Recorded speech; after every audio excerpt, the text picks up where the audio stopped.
Parliament is accusing the Akufo-Addo-led government of running down the Ghanaian economy just 10 months after assuming office. At a news conference in Parliament, it cited the undersubscription of the recent energy bond, saying it is a vote of no confidence on the government by the investor community. Government was hoping to raise $2.5 billion to pay off legacy debts in the energy sector. MP for Ketu South, Fifi Kwete, was particularly critical of Vice President Dr. Mamadou Bawumia, who he says has failed to unleash the Ghanaian economy as promised prior to the 2016 election. It's important for you in the media to let the country know that in spite of all the beautiful, nice words that are being used, the center is not holding, and that is being shown in the fact that the world out there is not being deceived at all. And I'm sure if you are watching development, you would know, for example, that this is a country that is struggling with revenue. Okay, even basic revenue is a struggle. And why will it not be a struggle? It's a struggle because you basically hang your own selves in opposition, pretending that somehow when you come to office, you don't need to raise taxes. You actually had magical capacity to be able to unleash the economy of Ghana. If you remove so and so taxation, you can induce such growth in the economy. And then you come and realize that every single thing that you were talking about in opposition is not the reality. You've removed taxes and you realize the economy is not getting the spark that you need. Growth is absolutely not happening. The only growth we are seeing today is the growth on the back of what the NDC has done, especially as far as oil and crude oil exploration was concerned. So that tells you that the talk is going on well, but the reality is dawning more and more. And it's important for our friends in power now to start eating the humble pie and to realize that talk is easy, but the reality is a different ball game. As for Bawumia, I think the least said about him, the better. For me, an individual who can swear on the Holy Quran and lie in front of the world, that individual has absolutely no credibility to even dare accuse anybody of being a liar. Because if there is one super liar in this country, that will be him. Anyone who can swear on the Holy Quran and lie to the world, who can swear on the Constitution and at the Supreme Court lie to the world, that individual has absolutely zero credibility. And so for him, when I hear him talking about propaganda, I'm like, propaganda? You are the embodiment of propaganda. Anyone who can swear on the Quran and lie is absolutely a congenital and pathological liar, and that's the reality. MP for Bolgatanga Central, Isaac Adongo, also accused government of causing financial loss to the state with the manner it handled the $2.5 billion energy bond. How can a competent government use approaches and strategies and tools meant for a risk-free bond to sell a risky bond? That is why he said we could have issued a plain vanilla, then we would have been covered. But if you want to sell a risky instrument, then you must structure the deal to cater for the risk premium that you are not willing to pay, and that was not done. Right. So, Honorable, you have threatened, and I'm talking about the minority, to summon or hold, the finance minister before Parliament. One will ask, to what end? We want to know the circumstances under which we Ghana face this disgrace. Right. We want to know the thinking behind the kind of structuring that they did. We want to know what exactly they thought they would achieve by being intransigent, by being arrogant, especially when the IMF, which is a major mouthpiece that the international investor listens to, made a categorical statement as to the nature of the bond.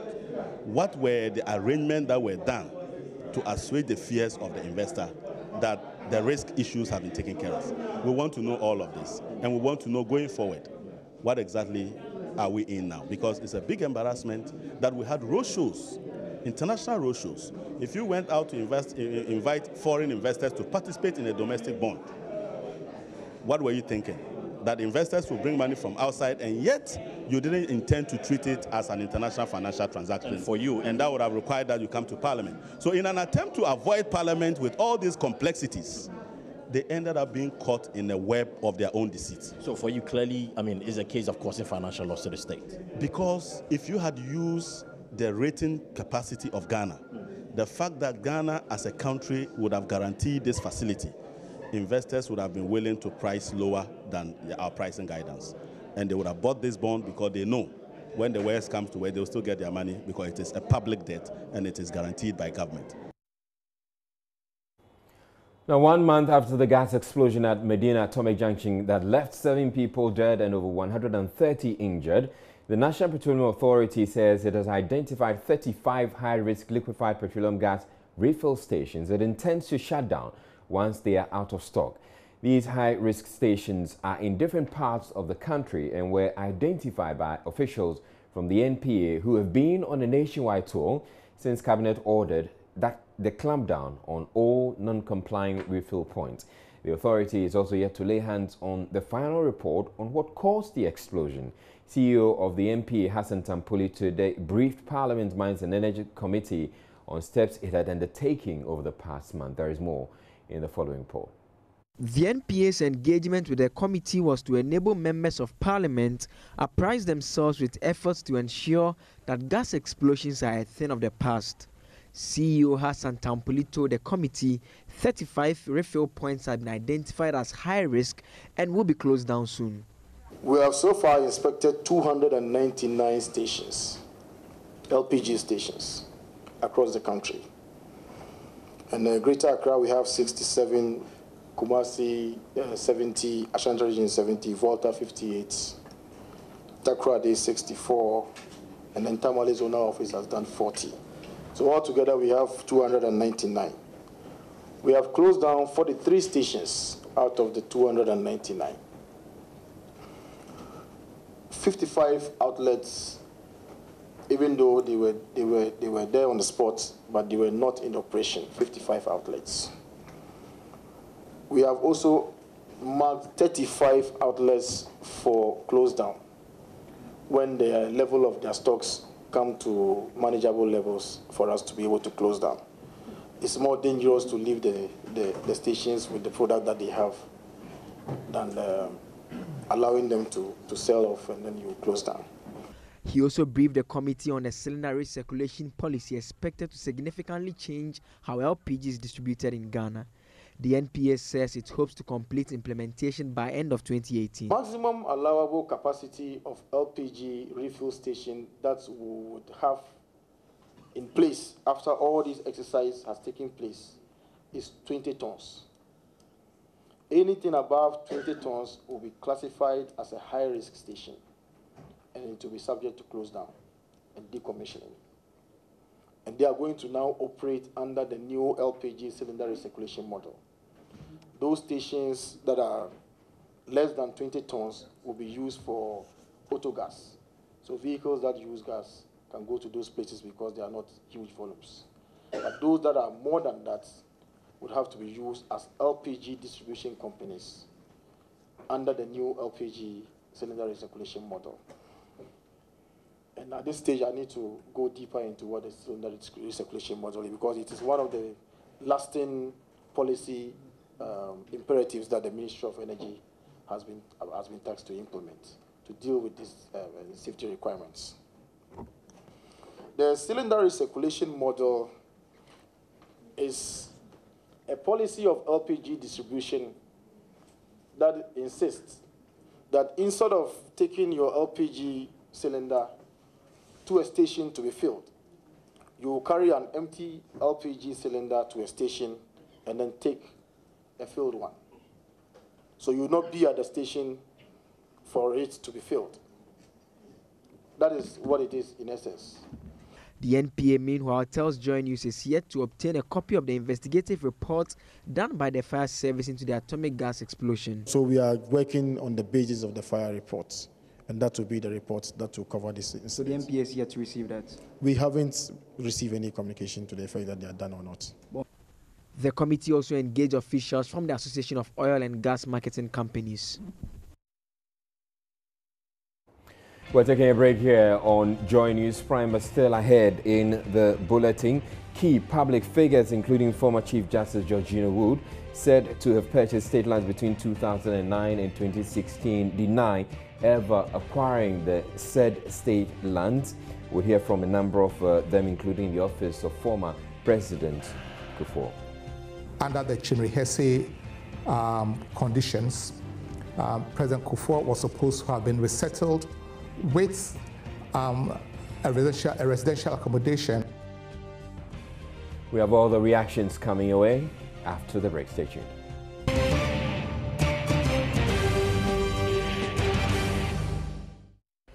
The free SHS policy has definitely increased school enrollment in senior high schools in the country, but it has also brought untold difficulties on school administrators who have to ensure the smooth running of the program in spite of the challenges. Joining us is Eastern Region correspondent Maxwell Kodoko traveled to Klo Agogo in the Yulokrobo district of the Eastern Region and reports that conditions there make it difficult for academic work to take place. Some of the students even claim inmates of Ghanaian prisons are better off. It is a policy to increase literacy, provide basic manpower development, and end poverty through the impartation of knowledge. Some critics of this government calls it a mere campaign promise, while others term it a bold decision which will change the fortunes of Ghana. It is called the Free Senior High School Policy. It being weeks into the implementation of this policy. How is it faring? How can we manage it? And how will it end? At Klo Agogo Senior High School in the Yulokrobo district of the Eastern Region, the story is pathetic. On the average, 120 students are admitted yearly, but the introduction of the Free Senior High School Policy tremendously increased the numbers to 465 bodies for this academic year. Some students have been highlighting their challenges. So the toilet set, it came to where we eat. So at times, unless we wait for small before we can eat.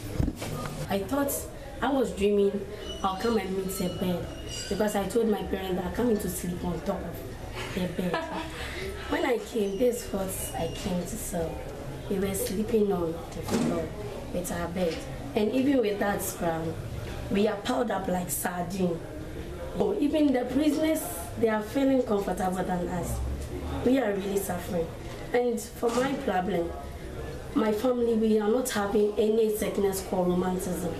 But since I started sleeping on the floor, I got affected with this sickness called romanticism. When the weather is cold, I can't go out. Please, in our dormitory, we don't have a place to sleep.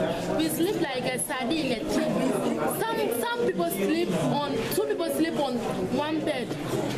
We sleep on the floor. It's not in the bed or on the floor. It's a place we need beds. About 13 classroom blocks have been converted into dormitories, but the situation is still worse. Male students are no exception. Many freshers have fallen sick, lying on mattresses in their dormitories, while others are learning. Dormitories, they moved their phone at the Araba, and this question there, the Nipa have 6 hospital, and then so a beam say good one man, yeah, or say Sancho wants a phone hospital. Nipa bears 80 and a dada is a diet to a win. Now 18 and bed now one look rampon in blue 40, and Nipa be Google former a bed non so am I and the bed a seat with Nipa be knowing to me and die a bed back also, and to be Brennan go from. They be a bedroom Sunday be an motor do until Monday you die in Timenda, a demo in our show. This room is supposed to be the school's library, but it's currently serving a dual purpose, a library and storeroom for kitchen staff. The beans are smelling when, in terms of what, when we are coming to learn.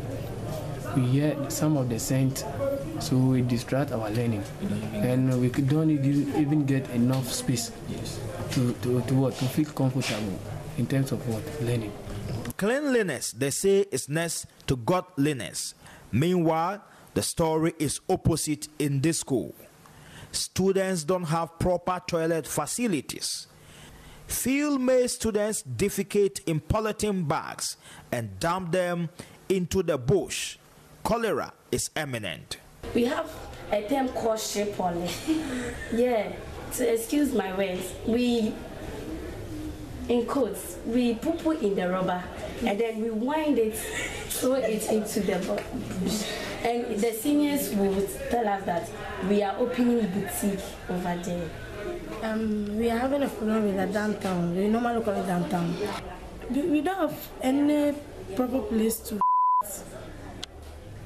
Even the place is even full up. So we suffer before. As for me, I always every day I go for private and I use black rubber. Even the block cover, I suffer for getting some, but I have to use it. This uncompleted building has been converted into classroom block. Concentration level of students is very low as a result of disruption by animals. The classroom is not good at all. When we are then they go there, one at a time. Goats and chicken will come and do it. Right now, I put the banana. The goats come and chicken. So we are suffering. Our classrooms are not good at all. Where we are sitting are not good. There are a lot of rubbish. Animals are passing there inside our classroom. Even in my class, Humeko's class, just Saturday, a big goat, pregnant, died in their classroom. They'll be looking at us, they'll come and study with us in the class. Students sometimes regret accepting postings into the school. If not with the free SHS, sir, I will never step foot in this town. But do you regret accepting to be here? Oh, I really regret because of what I'm facing. Especially prep time. We find difficult sitting together, no desks. Sometimes we stand and prep. After that, then we enter our various classrooms. Do you regret coming here? Yes. If not because of the free SHS.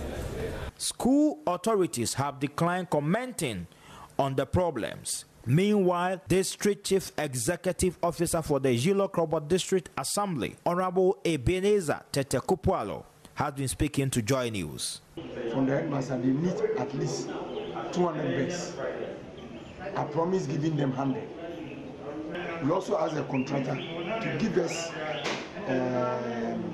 estimate concerning the ground floor of the school building, for which he is still working on the estimate, so that readily we can give them those assistants to go to site and get this classroom fixed for the children to go in. So how soon are they going to site? How soon are we fixing this problem? We are waiting on the contractor, but this problem will be fixed in the next 1 month. There are issues of lack of accommodation for the students, lack of classroom blocks, and a host of infrastructure deficits or challenges in this particular institution. For Joy News, Maxwell Kudako reporting. The Ministry of Education, meanwhile, says it will be supplying furniture to schools in 2 weeks as part of an emergency intervention to deal with challenges bedeviling implementation of government's free SHS policy. Deputy Education Minister Dr. Yao Edrichum tells Joy News government also plans to construct new classroom blocks and dormitories before the end of the year to significantly minimize the congestion being experienced in some schools. Matilda of Omega has more. The attempt to bridge the access gap at the senior high school level has been largely successful, but has come with increased pressure on facilities in some schools. Reports across the regions reveal the dire situation in which some schools find themselves 2 months into the implementation of the policy. School heads in some cases have been compelled to use uncompleted structures and classrooms as dormitories, with others holding classes under trees.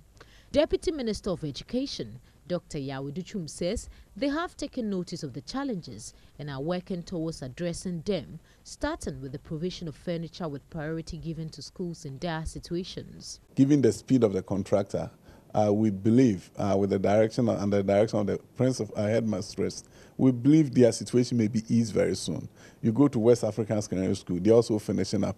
So it's even beyond Accra, there are some schools in region, and these schools are in very, very deplorable state.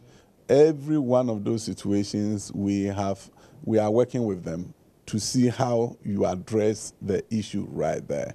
There are places where they need furniture will have to go immediately.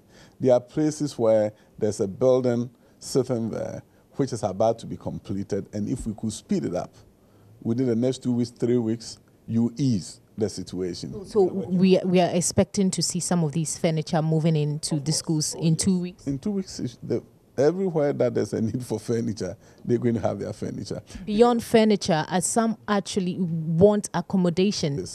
That we looked at places where there are uncompleted buildings, structures. We met with contractors. We told them, go ahead and complete this for us. Other places don't even have uncompleted projects at all. What you need to understand is that some of these problems have festered for years. And thank God for the media that now you are focused on this. And that is why all these things are now coming to light as if it was invented this year. But the quality of food served in some schools has also been of concern to many, with some school heads complaining about the absence of funds to address the situation. But Deputy Education Minister says that is no excuse. He says the 20% funds disbursed to schools is supposed to cater for that. The headmasters only have to buy perishables, right? They have money for that? Yeah, yes, of course. The 20% that you say some of them don't know what to do with it. It's sitting there.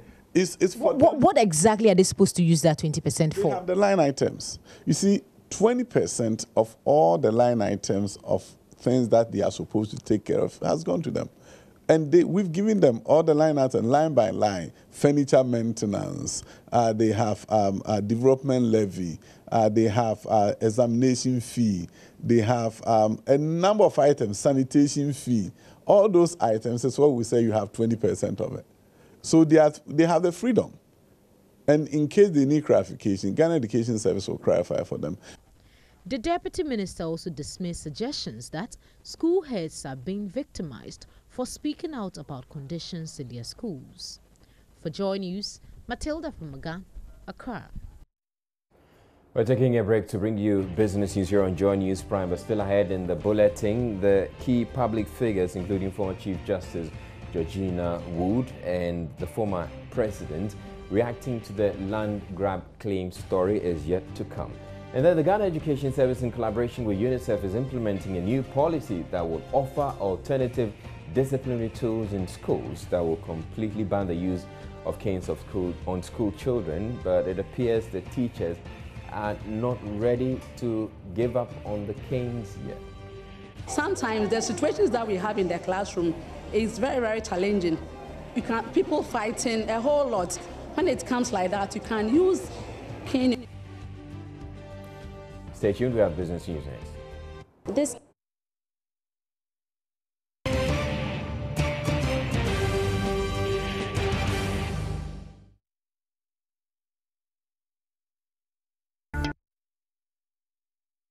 Hello again, good evening to you. Welcome to business. Inflation rate for October 2017 has decreased marginally and is now 11.6% from the 12.2% recorded in September. Now, according to the Ghana Statistical Service, the Greater Accra and Western regions recorded the highest year-on-year inflation rate of 12.3%. These were disclosed by acting government statistician Ban Wadie in Accra this afternoon. In October 2017, the year-on-year inflation rate was 11.6%, as compared with 12.2% recorded in September 2017. The monthly change rate in October 2017 was 0.9%, while that for September 2017 was 0.0%. The year-on-year non-food inflation rate for October 2017 was 13.2%, as compared with 14.1% recorded in September 2017. And the year-on-year food inflation rate for October 2017 was 8.2%, as compared with 8.1% recorded in September 2017. And the year-on-year non-food inflation rate is more than 1.5 times that of the food inflation rate. That is 13.2% as against 8.2% for non-food and food respectively. In October 2017, the year-on-year inflation rate for imported items was 0.8 percentage points higher than that of locally produced items. The main price drivers for the non-food inflation rate were transport for an inflation rate of 18.5%, clothing and footwear 17.1%, recreation and culture 16.8%, miscellaneous goods and services 14.5%, and furnishing, household equipment and routine maintenance 14.4%. And the price drivers for the food inflation was fish and seafood, and the figure was 16.1%. The Association of Ghana Industries, AGI, is liaising with the Africa Office of Catalonia Trade and Investment to bring on board foreign investors to explore business opportunities in the country. This will be courtesy the Ghana Industries Summit, which will see government engage private sector businesses on the country's privatization agenda. There's more in this report. The Ghana Industry Summit is aimed at attracting foreign investors to Ghana as government rolls out its industrialization agenda.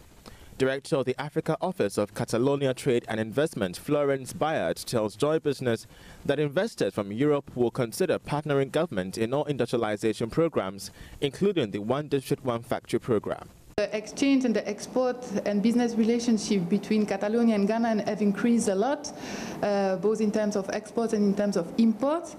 And Catalonia is a region with a very long and old industrial tradition, especially in the agro-food processing. And we've started collaborating with Association of Ghana Industries back in 2014 to try to establish collaboration and partnerships between companies from Catalonia and Ghanaian companies in the industrial sectors of interest. No? So a partnership for know-how, engineering, machinery, technology, innovation. This is the objective for us to come to this summit. We are bringing 12 companies from Catalonia who will join the summit next week.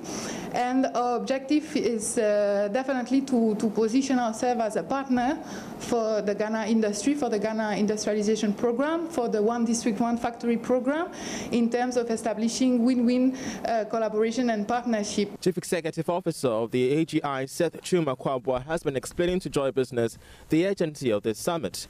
According to him, the summit will be used to gauge all available options for the rapid growth of the private sector.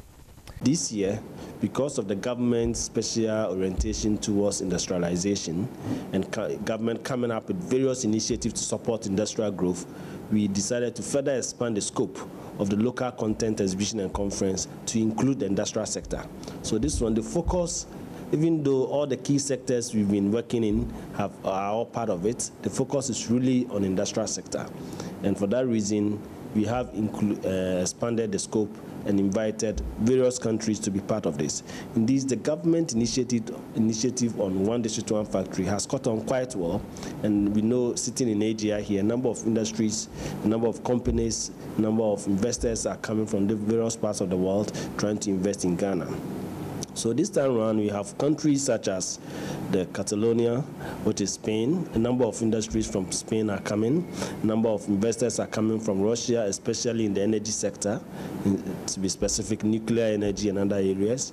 We also have some companies coming from the UK and then Kenya, because the African countries are also showing interest in the government initiative on One District, One Factory. So all these countries are going to be part of the industry exhibition and the summit. And we believe that with all these companies coming, it is going to create a huge platform for companies that foreign investors want to partner local investors to do business and invest in the district. The Ghana Industry Summit comes off from the 15th to the 17th of November.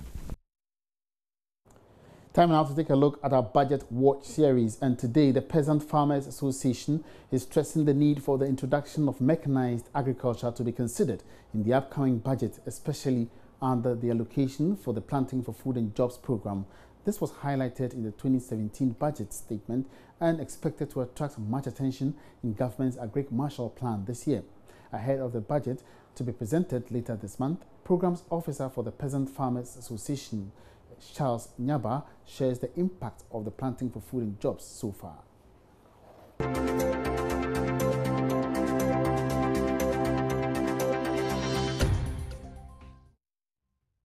In terms of farmers' access to inputs like fertilizer and seed, yes, I can confidently say that majority of farmers this year were able to purchase fertilizer and the seeds, because the price that we were getting was half the price of the market price. And apart from that half, we've been made to pay half again. And then when we sell, we'll pay the other half. So because of that, many people were actually able to access this input. Apart from accessing the input, there were people who, because of cost of fertilizer and seeds, could not expand their farms. But because fertilizer prices have reduced and there is also postponed payment, they have also increased. If they were producing 2 acres, they've been able to increase it to 3 acres. So in terms of access to input and the increase in farm sizes, yes, I think the Planting for Food and Jobs have been able to do that so far. I expect the budget to actually address issues related to post-harvest, issues related to mechanization. Now, I say so because if you look at the Planting for Food and Jobs, one of the biggest gaps that we have seen is that it has not addressed key areas that will complement the success of the Planting for Food and Jobs. I said that because I visited one of our members, Nashaman, an old lady. She said, my son, I got the seed, I got the fertilizer, but I'm old, almost 60 years. I find it difficult to even get tractors to plow the land. So how am I going to till the soil and plant? So if you get opportunity of talking to government, tell them that they should make it available for private sector or people who have the resources to get these facilities and come and provide the services for us. We are ready to pay. And we have more for you on our Budget Watch series in our subsequent bulletins. This is where we end business tonight. Thank you so much for your attention. My name is Emmanuel Apuaji Riafi. Have a good evening. Welcome back to Joy News Prime. Ex-President Kufuor has denied reports suggesting he purchased government-owned lands for a pittance.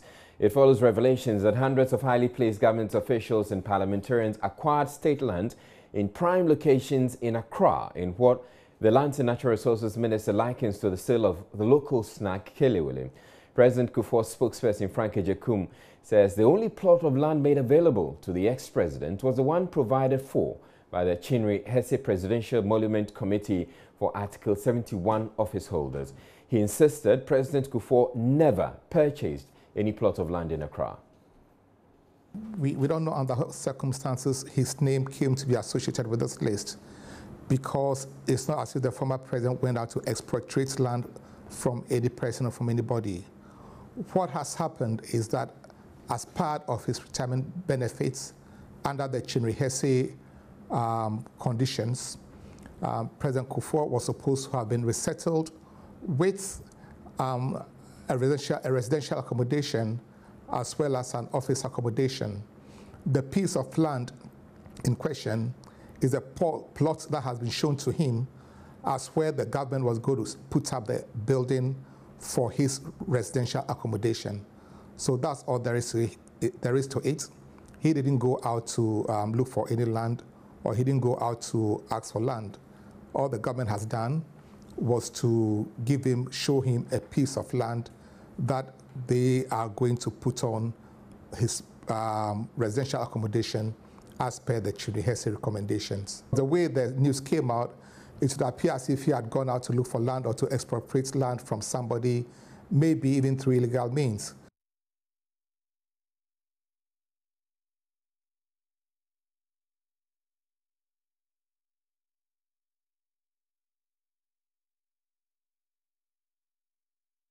Well, ex-President Rawlings has also denied claims that he grabbed lands in Accra. His spokesperson, Kobnando Amwakwa, refuted the allegation, stating it is an old recycled story.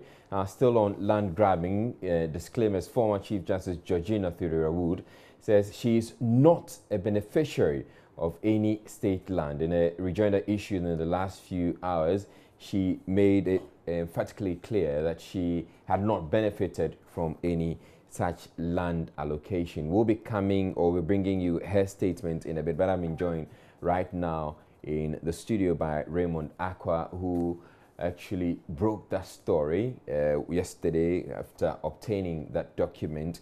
He has joined me in the studio, and we're going to be going through some of the fallouts that have come up in the last 24 hours. So we put out the story that was yesterday, and in the last 24 hours, we've had several reactions, including the reactions from the office of the former President John Ejikun Kufuor, and then the former President Rawlings. Now, the Chief Justice has also reacted, and we've been getting quite a number of them. If you can take us through a number of them and some of the explanations that are coming up. Let's start with the very first one that came in. That's the former ADB boss, the very person of Daniel Asiedu.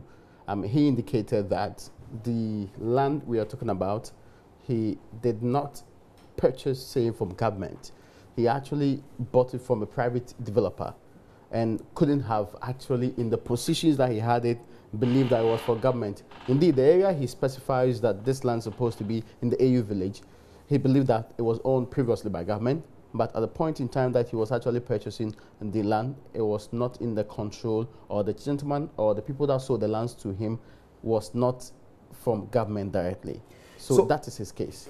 How do we explain that? I mean, how does his name end up on the list if really he didn't acquire it from government? So two things. First and foremost, the former minister, Ines Afuseni, explains that two things have happened in the face. Some people have acquired government lands, supposed to be for redevelopment schemes, which are to provide, in some cases, affordable housing, and yet, because of the areas that you can find these lands, Cantonments, Labadi, Roman Rage, the prime areas, airports, they've actually ended up putting up buildings there for the high-end people, the high-class people, so defeating the purpose for which it was done.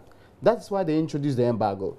So he either bought it from somebody who had been legitimately guaranteed by government to do a redevelopment of the particular area, or in the other sense, somebody misrepresenting government lands probably sold it to him. The more reason why the current minister is probing these matters, because to many of these people, it's unclear how they got the land. Now, the only way I probably can explain what you are trying to explain to us is that somebody probably bought the land from government, but didn't register that land in their name because they probably intended to just sell it off. At the point in time, So at the point when they sold it off, then they got the land to be registered in the name of the new owner. Yes, that's also one explanation that have come out very boldly in this particular case. Mr. Asiedu's case, for example, is one example that looks like that, especially when the former minister explains that, in fact, he says there's something wrong with that process, but because it was happening consistently, they virtually let it go when they lifted the embargo again. All right. So the other person, one other person we know has been reacting to this is K.T. Yammon. Yes, the honorable former minister says he is surprised his name is still on the list. He had clearly been deprived of the land by the NDC administration when he took over. So he requested? Yes. And it was allocated? Yes. But it was clear that he was not going to be given the land. In fact, he stopped pursuing the land because they had made it very clear to him that so far as their government was in place, there was no way he was going to be given the land. So he's shocked that his name is still on the list and has not had any connections or engagements on this land since the subsequent administration, after the Kufuor administration, made it very clear to him that there was no way they were going to give him the land. So now that he's been informed, essentially, that his name, there's a land to his name. Sarcastically, he says, I have to go and claim the land since now the people are so willing to give it to me. But in reality, he doesn't believe that he owns any land.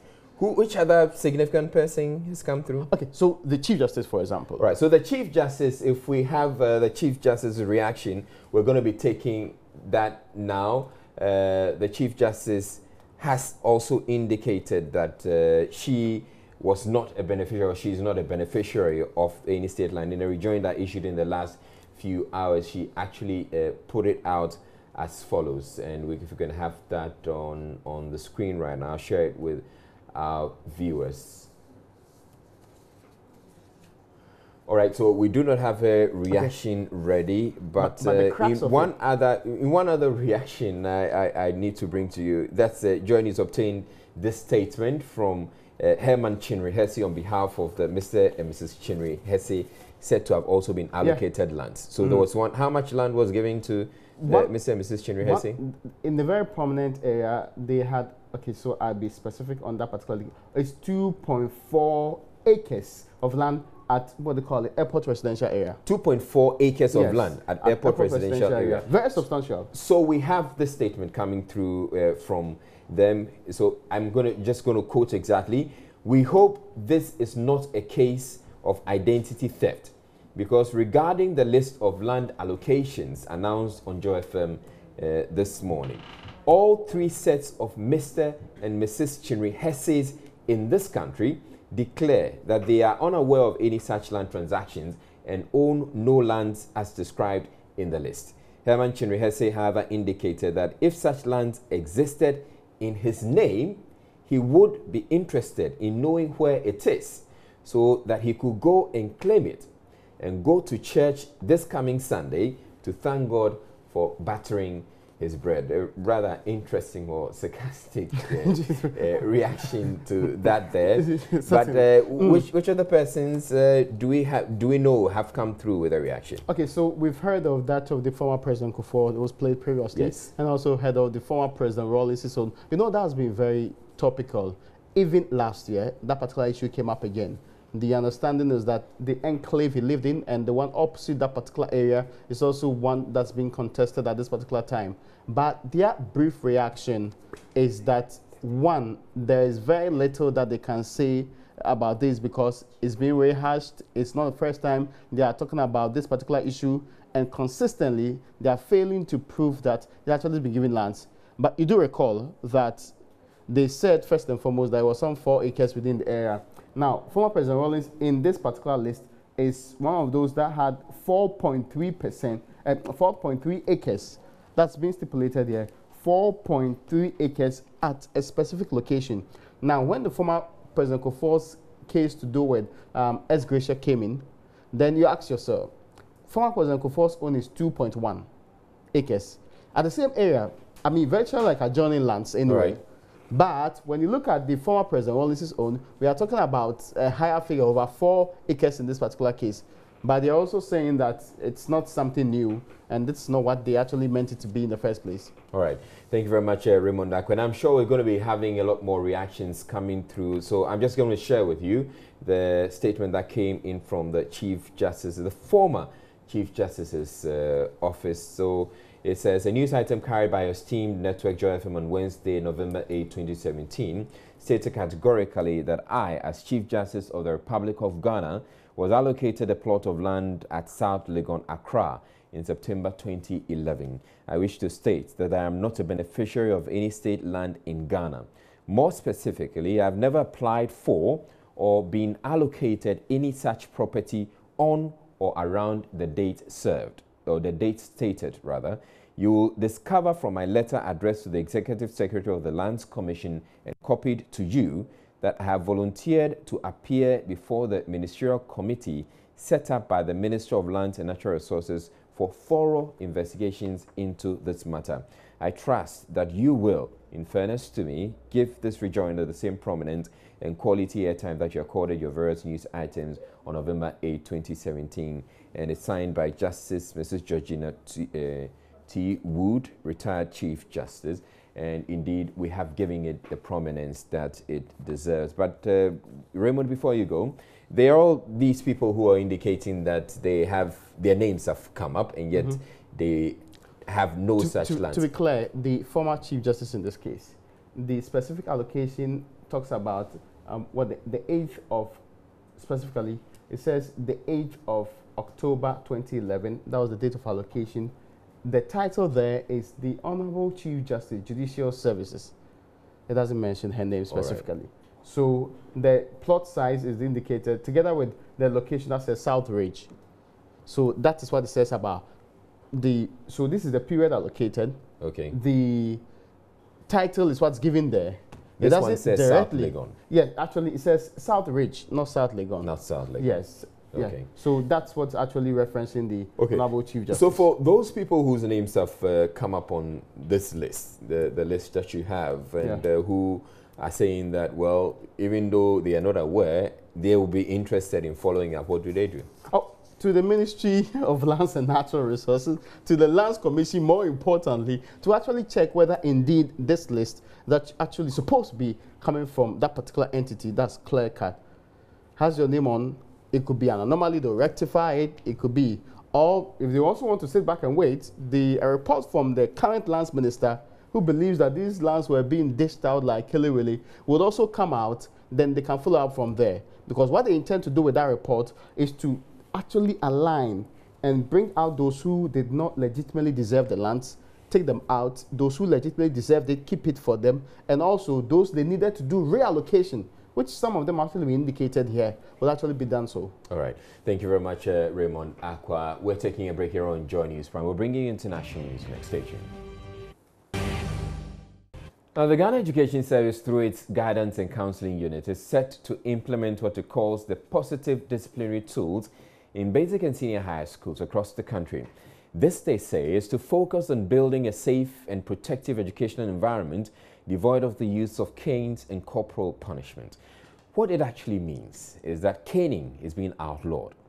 Though this may be welcome news, others are of the view that sparing the rod is one sure way to spoil the child.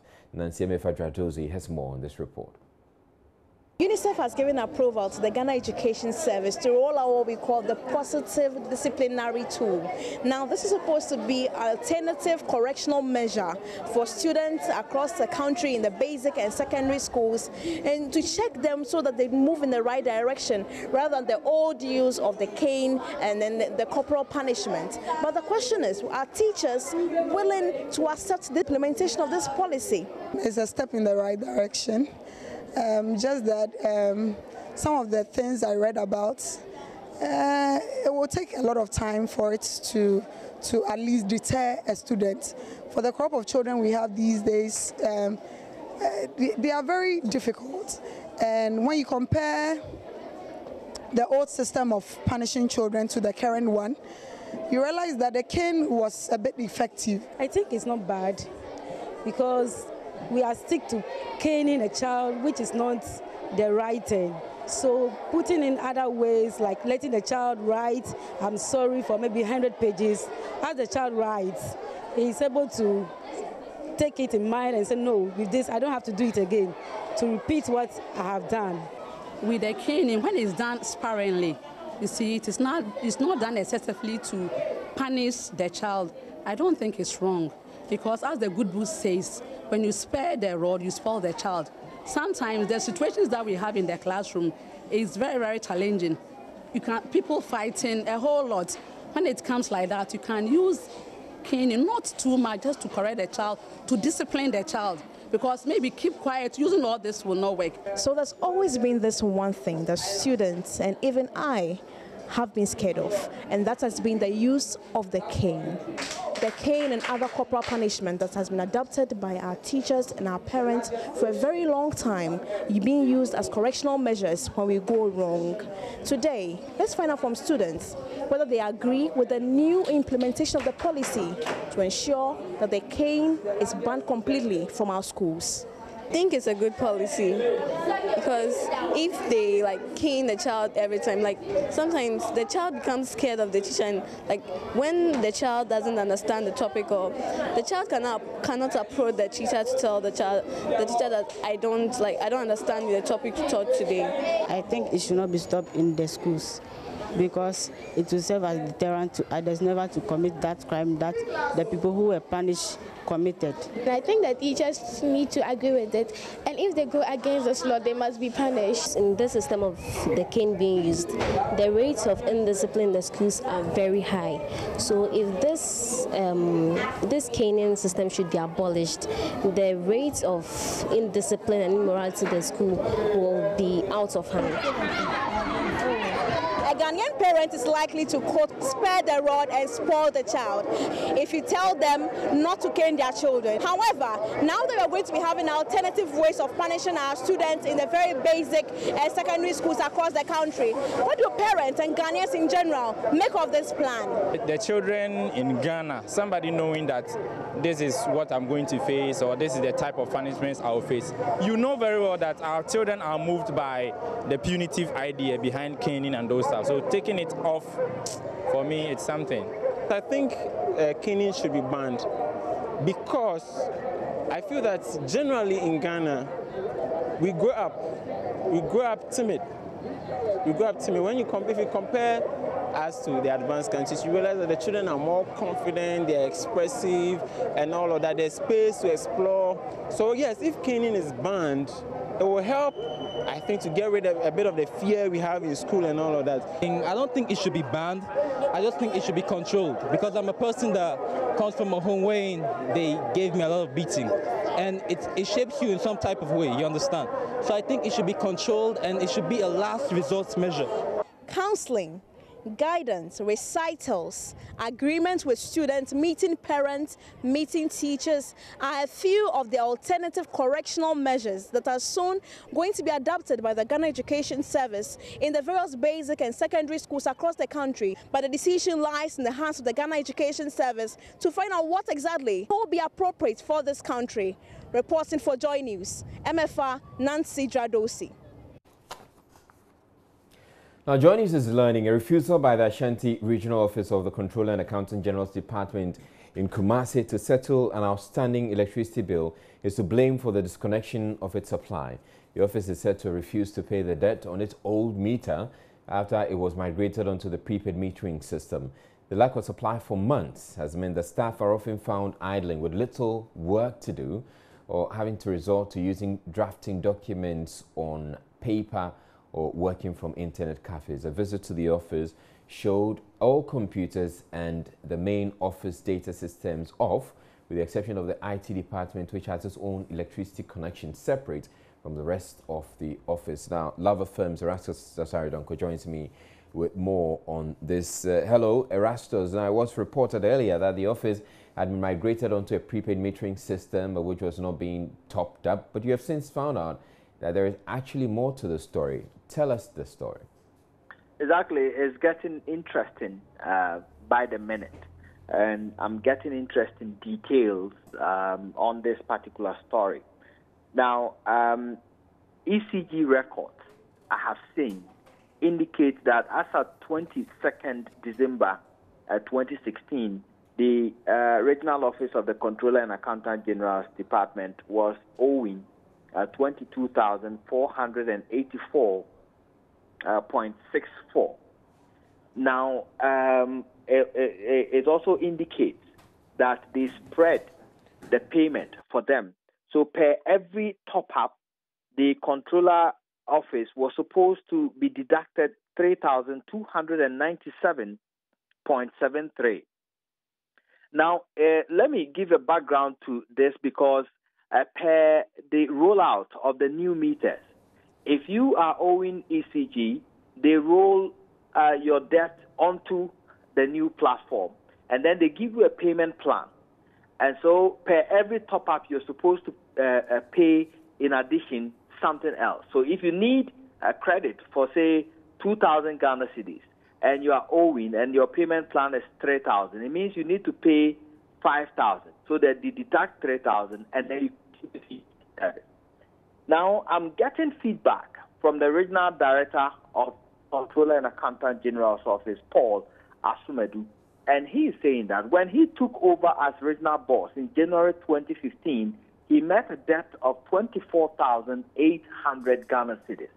Now, as at October 2016, when they were migrated onto the prepaid service, he managed to pay within that period 19,000 Ghana cedis. So he's now about 5,000 Ghana cedis. But several attempts to the ECG's office to try to mitigate the effects of their action, that the disconnection is not helping the government office. He is getting some operation money from Accra for other purposes, but he has to use all that money to pay electricity bills, so they should soften their stance. He says has not yielded any fruit. They have disconnected them and will not reconnect them until they paid the full amount. And that is what he says is disingenuous towards a government institution as sensitive as that one. So that is what we have right now. All right, Erastus, what is being done to address the situation so that this office can have electricity so that they can function normally? In fact, the ECG has any intense explanation into why this anomaly, because I can confidently confirm that when you use a prepaid meter, because I use one, when you're being migrated from the postpaid onto the prepaid, if you owe ECG, it is spread out for you. Once you use the service, you top up, they take a bit of their debt and then he continues to use the service. So if what Mr. Asumadu is saying is true, that he has paid 19,000 of that debt, then he should have been using the power by now and continue to pay in installments. As to why he has paid that amount and he's still being disconnected whilst he's using a prepaid meter, is what baffles me. All right, thank you very much, Erastus Asare Donko. We're staying in Kumasi, where members of the MPP Vigilante Group Delta Force have denied being recruited by the Kumasi Metropolitan Assembly to play security roles in the ongoing decongestion exercise in the Central Business District. Earlier reports suggested the group had been recruited to control traders who had gathered at the race course to be allocated spaces to do business. The leader of the group, Kwejo Bamba, has told Love News' Erastus Asare Donko they are rather working to secure spaces at the new site so their members can trade. Here to find a place to sell our goods. Some of our members, they are traders and they sell something like phones, accessories and clothing. So immediately they hear the news, they also rush to the city that maybe they also find a place to sit and continue on their business. KMA have its men. We have KMA task force, and they bring police and soldiers to come and support the task force to do the exercise. They are here to tell them that they should go back. And since we are party people and we are Ghanaians and we are security for the party, we thought that it would be the best idea that we will talk to our people that they should go back. So we are doing, nobody calls us that we should do that work, but we know them, some of the ladies and the women, they are our mother and our sisters. Me, for instance, I'm a popular in media because of our case, Delta Force, and so on and so forth. So people know me. If they see me here and they go out and say that KMA boss are giving our work that we should move them away, it wasn't true. Meanwhile, Assembly members, together with administrative staff of KMA, have begun assigning spaces to traders who are being relocated from the Central Business District, including Kejetia, Edum, and Swami Roundabout. Everything is set. It's left with we met the leadership. I think the petty traders leadership is here, the Young Elephant, the Unity, and others. We've met them, 4 of them, and we've all agreed that we are coming on the platform to share among them. After that, they have to share with their members in collaboration. What is going to happen on the streets? We still have pockets of people still trading inside the Central Business District. That one is left with the authority. We will try. We want to solve the problem before. We don't want to act while the problem has not been solved. After sharing among them, giving to the leadership, do extracting, you will let the authority take the law of the Kumasi Metropolitan Assembly. As we all know, we will do it. In a related development, defiant traders remain on pavements and other unauthorized sites in Kumasi Central Business District 3 days into a relocation exercise. The Metropolitan Assembly had directed all persons and transport unions to move to designated places, including the race course and the Fia Kobe market, as part of measures to decongest the city ahead of the final funeral rites of the late Asante Hema. The traders had until Monday to move out, but Love News checks reveal most of them have ignored the order. Love News' Prince Apia has been finding out why. So Monday was supposed to be the final day for traders plying their trade on the streets of the Kumasi Central Market to move to race course, which is a designated area for the relocation process.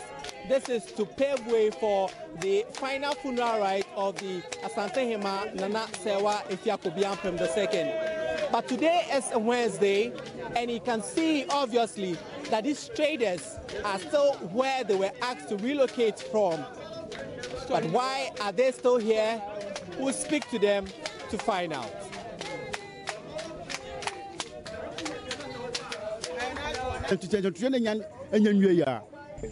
We are ready to move to race course, but the place is not prepared for us to settle. That is why we are still here.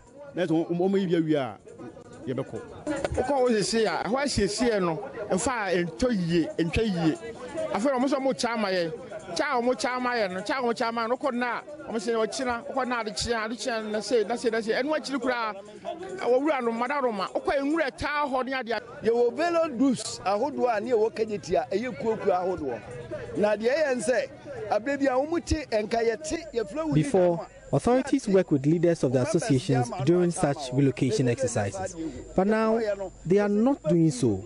That is why it is in a mess now. 60 to 70%.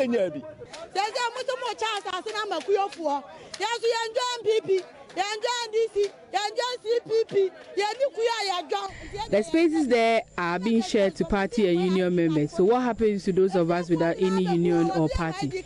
It is not fair.